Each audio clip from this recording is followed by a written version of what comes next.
Que la bénédiction de Dieu le Père, de Dieu le Fils et de Dieu le Saint-Esprit soit sur vous et sur toute votre famille. Mon frère, ma sœur, soyez les bienvenus dans cet espace de foi, dans ce sanctuaire de prière que nous avons construit ensemble, en esprit et en vérité. En ce moment précis, où que vous soyez, je vous invite à vous déconnecter du monde extérieur et des préoccupations qui pèsent sur vos épaules. Déconnectez-vous également du bruit qui tente d'étouffer la douce voix de Dieu. Imaginez maintenant qu'un manteau, tissé de la plus pure paix céleste, descende sur vous. Il recouvre votre esprit, votre cœur, votre maison et chaque membre de votre famille. Sentez la chaleur de cette étreinte divine. Visualisez un sceau de lumière, le sceau du Saint-Esprit, placé sur la porte de votre maison. C'est le signe qu'un peuple appartenant au Seigneur y habite. C'est un temps sacré, un rendez-vous avec le Créateur de l'univers qui s'incline pour écouter le cri de votre cœur. Ouvrons notre âme pour recevoir sa présence, car là où 2 ou 3 sont réunis en son nom, il est au milieu de nous. Et aujourd'hui, nous nous réunissons comme une grande famille spirituelle pour implorer pour toutes les familles de la terre, pour votre famille. Au nom du Seigneur Jésus-Christ, par le pouvoir qui nous a été conféré comme fils et filles du Dieu Très-Haut, nous nous levons en autorité spirituelle. Nous menons la bataille pour notre maison. Nous revêtons l'armure de Dieu afin de pouvoir résister aux ruses de l'ennemi. Nous nous positionnons comme des sentinelles sur les murs de nos familles et déclarons qu'aucun mal ne nous arrivera. Aucune plaie n'atteindra notre tente. Nous élevons notre voix et, avec foi, nous brisons maintenant toute flèche de discorde, de dispute et d'incompréhension. Ces flèches ont été lancées pour diviser votre mariage et séparer parents et enfants. Nous défaisons tout nœud de malédiction générationnelle, tout héritage de divorce, de dépendance, de maladie et de misère. Ces mots ont pu s'infiltrer dans votre lignée. Par le sang de Jésus, qui nous purifie de tout péché, nous annulons toute parole contraire et tout décret maléfique. Ces paroles et décrets ont été prononcés contre votre foyer. Nous proclamons que votre famille est un projet de Dieu, un autel d'adoration pour le Seigneur. Nous ordonnons que tout esprit de rébellion, d'orgueil, d'amertume et de manque de pardon quitte maintenant votre maison. Qu'il sorte des cœurs des conjoints, qu'il s'éloigne de l'esprit des enfants, qu'il soit expulsé de votre environnement familial, au nom de Jésus. Nous proclamons la victoire de Christ sur la croix, sur tous les domaines de votre vie familiale. Nous couvrons chaque membre de votre famille du sang précieux de l'agneau, du plus âgé jusqu'au bébé encore dans le ventre. Ce sang est notre protection, notre mur infranchissable. Nous déclarons que les anges du Seigneur sont campés autour de votre maison, gardant les entrées et les sorties. Ils protègent vos enfants à l'école, au travail et dans la rue. Nous déclarons que la joie du Seigneur est notre force et que la paix de Christ, qui surpasse toute intelligence, est la souveraine de nos cœurs. Elle règne aussi sur notre foyer. Maintenant, mon frère bien-aimé, ma sœur bien-aimée, je veux vous inviter à apaiser votre cœur pour que nous plongions dans le cœur du message d'aujourd'hui. Laissez un instant les prières de guerre et permettez à la parole de Dieu de parler avec la tendresse d'un père. Dans l'évangile de Luc, chapitre 15, Jésus nous offre l'une des histoires les plus émouvantes de toute l'Écriture. C'est la parabole du Fils prodigue, que je préfère appeler la parabole du Père miséricordieux. Essayez de visualiser la scène. Il y avait un père, un homme bon et riche, qui avait 2 fils. Le plus jeune, dans un acte d'arrogance et d'ingratitude, s'approche de son père et dit « Père, donne-moi la part des biens qui me revient. » Quel coup de poignard dans le cœur de ce père. Le fils ne voulait plus attendre, il voulait son héritage, comme si son père était déjà mort. Et le père, le cœur saignant de douleur, mais respectant la liberté de son fils, partagea les biens. Quelques jours plus tard, le jeune homme rassembla tout ce qui lui appartenait et partit pour une terre lointaine. Imaginez le silence qui s'installa dans cette maison, le vide dans le couloir, la place vide à table. Imaginez ce père chaque jour, au crépuscule, montant sur la terrasse et forçant la vue sur la route poussiéreuse. Son cœur serré de nostalgie, il attendait, rêvant d'un aperçu, si petit soit-il, de la silhouette de son fils à l'horizon. Pendant ce temps, loin de chez lui, le fils gaspillait tout, vivant une vie de plaisirs vides et de péchés. Il dépensa chaque centime en fêtes et avec de faux amis. Et quand l'argent fut épuisé, les amis disparurent et une grande famine survint dans ce pays. Celui qui avait tout auparavant avait maintenant faim. Il toucha le fond au point de désirer manger la nourriture donnée aux porcs. C'était l'animal le plus impur pour un juif. Ce fut là, dans la boue, au milieu de l'immondice, au point le plus bas de son existence, qu'il revint à lui. Il se rappela la maison de son père. Il se souvint que même les serviteurs de son père avaient du pain en abondance, tandis que lui, le fils, mourait de faim. Et une décision naquit dans son cœur. Je me lèverai et j'irai vers mon père. Et il se lève et commence le long et humiliant voyage de retour. Sale, en haillons, répétant son discours de repentance. Mais la Bible dit quelque chose d'extraordinaire. Alors qu'il était encore loin, son père le vit et fut ému d'une intime compassion. Il courut, se jeta à son cou et l'embrassa. Ce père n'attendit pas. Il ne resta pas les bras croisés. Il courut. Dans cette culture, pour un homme plus âgé, courir était un acte qui blessait sa dignité. Mais l'amour de ce père était plus grand que tout code social. Il n'attendit pas que son fils termine son discours répété. Il ne demanda pas où il avait été, ni ce qu'il avait fait de l'argent. Il ne l'humilia pas. Il l'a simplement étreint, l'a embrassé, dans un geste qui disait « Tu es à la maison. Mon amour pour toi n'a jamais changé. Je t'attendais. » Et il ordonne au serviteur « Apportez la plus belle robe, un anneau pour son doigt et des sandales pour ses pieds. Et amenez le veau gras et tuez-le, mangeons et réjouissons-nous. Car mon fils que voici était mort, et il est revenu à la vie, il était perdu, et il a été retrouvé. » Quelle scène de restauration! Quelle explosion de joie! De cette histoire, mon frère, ma sœur, je veux tirer 2 leçons vitales pour votre famille aujourd'hui. La première est, l'amour de Dieu pour vous et votre famille est un amour qui attend patiemment.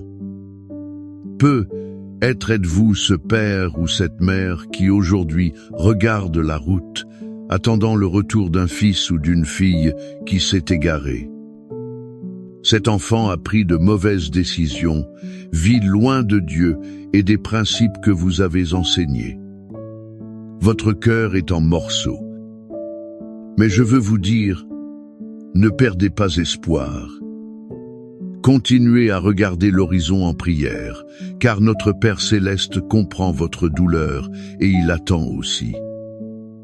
L'amour de Dieu n'abandonne pas, ne se lasse pas, n'impose pas de conditions pour aimer. Il est toujours les bras ouverts. La deuxième leçon est, peu importe à quel point vous êtes allé loin, il y a toujours un chemin de retour à la maison. Peut être que celui qui écoute ce message est le fils qui est loin.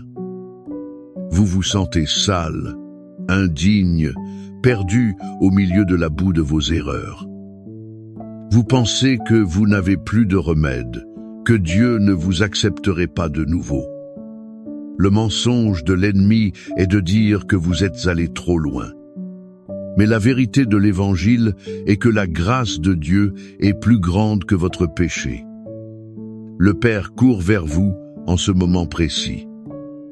Il suffit d'un pas de repentance, d'un mouvement vers lui. Vous trouverez alors l'étreinte qui guérit, le pardon qui restaure et la fête qui célèbre votre retour. Et la dernière leçon est que le pardon est la clé de la restauration familiale. Ce Père a entièrement pardonné. Le pardon a ouvert la porte à la guérison, à la réconciliation. Dans votre famille, y a-t-il quelqu'un que vous devez pardonner? Existe-t-il une blessure qui a besoin d'être guérie par le baume du pardon? Pensez-y. Quel a été votre rôle dans cette histoire? Avez-vous été le père qui attend, le fils qui doit revenir ou peut être le frère aîné? Celui-ci, rempli de sa propre justice, refuse de participer à la fête du pardon. Et tout comme ce père de la parabole, désirait ardemment protéger son fils et le retrouver en sécurité. Notre Père céleste nous offre la plus puissante de toutes les protections. Ses promesses sont un bouclier, une forteresse, un refuge sûr au milieu des tempêtes de la vie. C'est pourquoi je veux que maintenant, si possible, vous fermiez les yeux. Laissez ma voix être seulement un canal pour que la parole de Dieu résonne dans votre esprit. Recevez les mots du psaume 91, non pas comme un poème ancien, mais comme une écriture de possession. C'est une promesse personnelle et intransférable de Dieu pour vous et pour toute votre maison. Respirez profondément et accueillez cette vérité dans votre cœur. Celui qui habite sous l'abri du Très-Haut repose à l'ombre du Tout-Puissant. Je dirai du Seigneur, il est mon Dieu, mon refuge, ma forteresse, et en lui je me confierai. Car c'est lui qui te délivrera du filet de l'oiseleur et de la peste pernicieuse. Il te couvrira de ses plumes, et tu te confieras sous ses ailes, sa vérité te servira de bouclier et de pavois. Tu n'auras pas peur des terreurs de la nuit, ni de la flèche qui vole de jour, ni de la peste qui marche dans les ténèbres, ni de la mortalité qui ravage en plein midi. 1000 tomberont à ton côté, et 10 000 à ta droite, mais tu ne seras pas atteint. De tes yeux seulement tu regarderas, et tu verras la rétribution des méchants. Car toi, ô Éternel, tu es mon refuge. Tu as fait du Très-Haut ta demeure.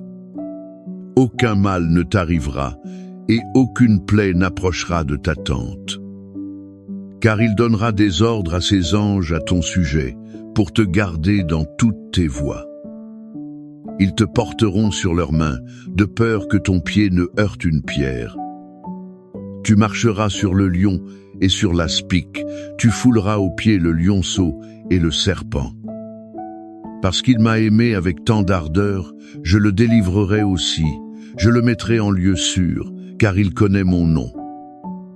Il m'invoquera, et je lui répondrai, je serai avec lui dans la détresse, je l'en tirerai et je le glorifierai. Je le rassasierai de longs jours, et je lui montrerai mon salut. Père d'amour et de miséricorde, à la lumière de ta parole, nous nous approchons de toi en prière. Nous te remercions parce que tu es ce Père qui nous attend les bras ouverts, qui court à notre rencontre. Tu nous revêts de vêtements neufs, et tu célèbres notre retour. Père, en ce moment, nous plaçons devant toi chaque famille représentée par cette prière. De manière spéciale, nous implorons pour les pères et mères qui pleurent le retour d'un enfant. Seigneur, comme le Père du Fils prodigue, il regarde l'horizon chaque jour, le cœur plein d'espoir et de douleur. Nous te demandons, Saint-Esprit, d'aller à la rencontre de ces fils et filles, où qu'ils se trouvent. S'ils sont dans la boue du péché, au fond du gouffre de la dépression, perdus dans les addictions ou de mauvaises relations, nous demandons au Seigneur de les faire revenir à eux-mêmes. Rappelle-leur l'amour de la maison paternelle et la sécurité de tes bras. Crée en eux un désir profond de revenir à la maison, de revenir à toi. Brise tout orgueil, toute peur et toute honte, et montre-leur le chemin du retour. Nous implorons la guérison et la restauration des mariages. Là où l'amour s'est refroidi, où la communication a été brisée, où la trahison a ouvert des blessures profondes, nous te demandons, Seigneur, de répandre ton baume de guérison. Reconstruis les ponts qui ont été détruits. Enseigne aux conjoints à pardonner comme tu nous pardonnes. Restaure l'unité, la complicité et le premier amour. Seigneur, nous te présentons aussi les finances de chaque famille. Tu es notre bon berger, comme nous le lisons dans le psaume 23, et c'est pourquoi ton peuple ne manquera de rien. Nous réprimandons tout esprit de misère, de dette et de chômage. Ouvre les portes de la provision, multiplie les ressources, enseigne-nous à être de bons intendants de ce que le Seigneur nous confie. Ainsi, le pain quotidien ne manquera sur aucune table, et il y aura toujours suffisamment pour bénir les autres. Et nous prions pour la santé. Touche chaque corps malade, chaque esprit anxieux, chaque cœur angoissé. Du sommet de la tête à la plante des pieds, que ton pouvoir guérisseur coule maintenant, apportant soulagement, restauration et santé complète. Que toute maladie physique, émotionnelle et spirituelle soit maintenant soumise au pouvoir qu'il y a dans le nom de Jésus. Père, je sais qu'il y a beaucoup d'autres besoins dans le cœur de ceux qui m'écoutent. C'est pourquoi je veux vous inviter, mon frère, ma sœur, à utiliser l'espace des commentaires comme un grand autel de prière. Écrivez-y le nom de votre famille, votre demande spécifique. En faisant cela, vous ne ferez pas que taper des mots, vous déposerez votre foi. Et nous, en tant que communauté, allons intercéder les uns pour les autres, renforçant notre chaîne de prière. Que l'espérance qui jaillit de l'histoire du Père aimant inonde votre cœur.